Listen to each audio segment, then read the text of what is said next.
So now let's consider what isn't covered under a cyber insurance policy, and thankfully it's not too much.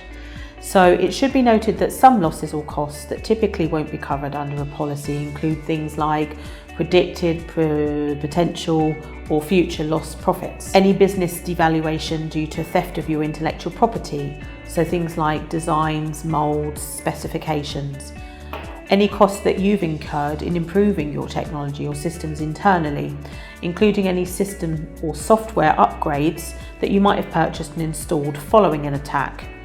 Now, why is this? Well, this is basically not because it's a unique term of cyber insurance, but because it goes against a fundamental principle of insurance.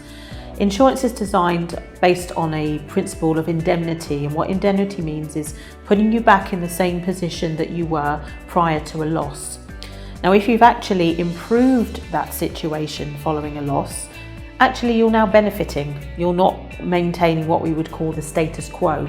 And therefore, as such, that's considered as betterment, and therefore any costs associated with betterment wouldn't be covered under either this policy or indeed any other insurance policy. Any physical damage to your hardware, such as accidental damage, water damage, fire damage, etc., or any breakdown of the equipment, that's because that isn't a unique cyber risk. So it's not due to a hacking event or a malware or a spyware event. That's actually due to the efficacy of the equipment, so its ability to operate or function normally.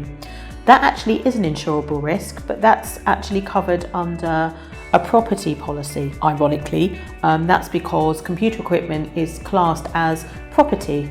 It's something that physically you own, and therefore any kind of costs associated with losses arising from that kind of event would not be covered uniquely under cyber, but you should revert to a property insurance policy for that.